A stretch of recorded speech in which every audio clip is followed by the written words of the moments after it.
Let's get started now. Yes, I think it's all working well. So I want you to tell me how you all are doing on this wonderful Monday. I know for some of you it's the evening, some of you it's the afternoon, some of you it's the morning, some of you possibly very early in the morning if you're in the US. So yes, tell me how you're doing on this Monday. And I would love to hear from all of you before I start off on today's session of Magic Mondays. So what are we really talking about on Magic Mondays? Monday is the first day of the week for most people, um, especially in the Western world, in the Asian parts of the world. And usually that's the day that a lot of people dread the most also, isn't it? That we have the Monday blues, as we call it, and the Manic Monday, as you heard in the song that I was just playing. It's one of my favorite songs because it goes back to my teens. Um, but I don't like to call it Manic Monday. I like to call it the Magic Monday.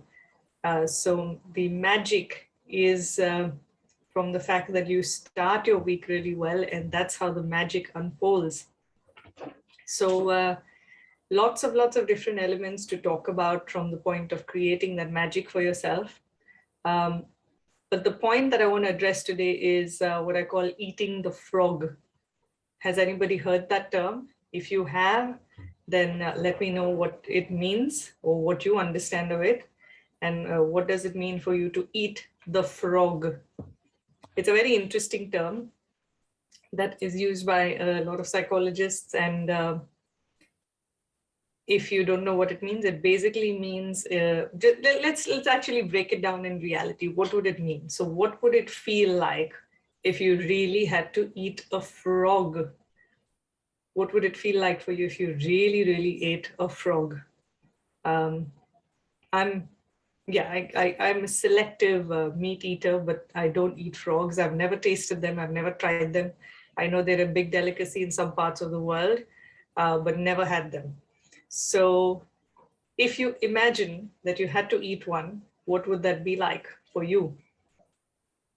Just tell me in the comment box. I'm not going to say anything about it. Tell me in the chat box what it's like if you had to eat a frog in reality. If you're commenting, I'm going to reply to your comments later because I can't see them coming up on the screen right now. Okay, so I'm guessing that for most of you, eating a frog would be not very pleasant, to put it mildly. Okay, so the concept or the meaning of eating a frog is we would put off doing something that is not very pleasant for us, right? We would either not do it or put off doing it. So if somebody held you at gunpoint and says, no, you have to eat a frog right now, you possibly would, but you do it out of compulsion and you do it in a very resistant way, right? So that's the whole logic of eating a frog. But why are we talking about it on a Monday? It's because usually we tend to put off a lot of important things that we need to do, right? We either put it off because it's unpleasant for us or we don't do it at all. One of the two. And if we start our Mondays by putting off things that are important, if we start our week by avoiding things and not doing what is necessary to be done, then we're creating trouble for the whole week for ourselves, okay? And I'm not talking about this in just the concept of your workplace. I'm also talking about this in the areas of our life in general. How many things do you put off because it's unpleasant? How many things do you avoid doing because it's unpleasant? And I'm superb at it. I'll tell you very honestly, I'm really good at putting off, especially the household chores that I hate doing. I will put them off, I will not do them. I will try to find ways to get out of it. Most of the time I delegate them to other people and I pay them for the jobs. But if for whatever reason the delegate is not available, then I do tend to put it off. And for me, that is all about the frog eating.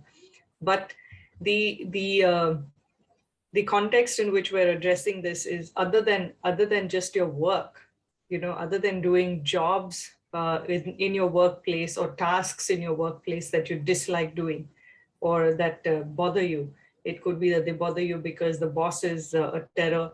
It could be that they bother you because you feel you're not really good at it, or they could bother you that you don't really end up putting your best self into that particular task. um, so those are the kind of things we avoid. But the main thing, like I said, in context of our emotional well-being and our emotional fitness, uh, we tend to put off the real big challenges that affect us, that create the emotional pain. We tend to shy away from dealing with them. We tend to ignore them. Uh, may not necessarily ignore them, but we also tend to either complain about them a lot. Okay. But we avoid taking the action that needs to be taken to resolve that pain. Okay. And some of you may say, no, I've not avoided it. I've been trying a whole lot of things, but they aren't working. Okay.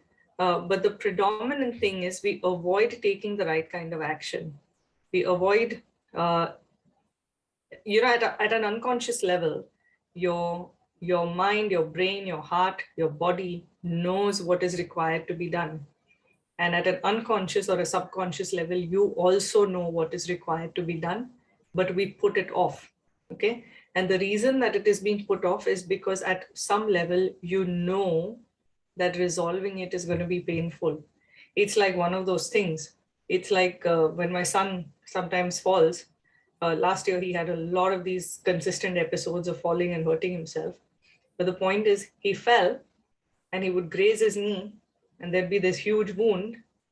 And he knew that it had to be treated, but he was shying away from letting me treat it because the medication and everything and the whole process of treating that wound was going to be painful for him. Okay. So what in the two options, he chose to live with the pain of the wound rather than let me treat it with antiseptic and, medication and bandage and whatever else. Okay. That was required to. So the point is we do that, right? It's a human psyche. All of us do this. When something is painful at an emotional level, we tend to avoid doing the work because treating it is going to be as painful. Okay. But treating it is painful only at that moment when you've got to identify the challenge. You've got to figure out what is really causing it for you.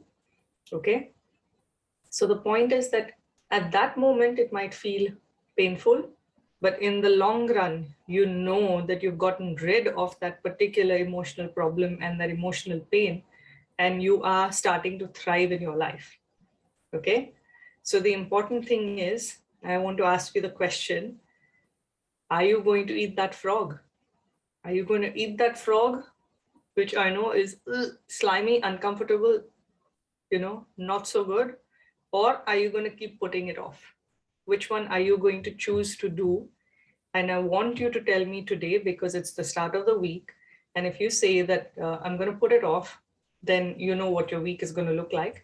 And if you say that, no, I'm going to start dealing with it. Yes, it might be a little bit of, uncomfortable in that moment, but I know that dealing with it is going to help me in the long run, that my week, my month, my year is going to go amazingly well.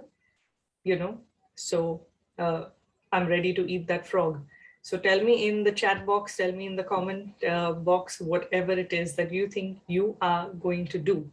And mind you, eating the frog doesn't have to be done alone. Yeah.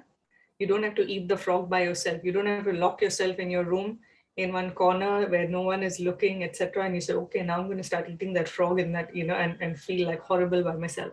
That's not the way it works. Eating a frog is all about having the right person to support you through that process.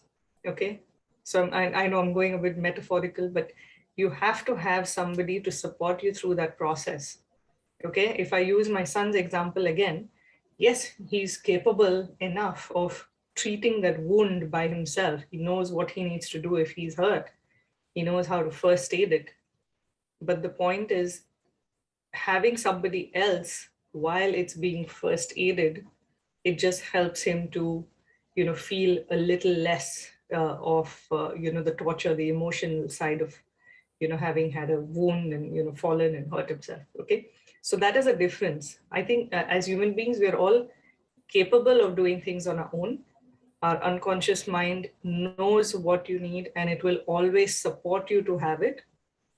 But when it comes to our human challenges, our physical day-to-day challenges, it's always better to have somebody who is equipped and experienced to work with you on the challenges that you face. But the point is, sort them out, don't put them off, because otherwise, I'm sure you've already experienced in some way or the other that certain emotional pains just keep going and they keep growing if they are not dealt with. Okay, so that's my Magic Monday start of the week. I hope this has been helpful to you. And of course, DM me if there's anything you need. And if you find this helpful and you think somebody else is going to benefit from it, please feel free to invite them to this club, because we're going to do a lot more to start thriving. Yes. And on that note, I shall see you very soon. Take care. Bye for now.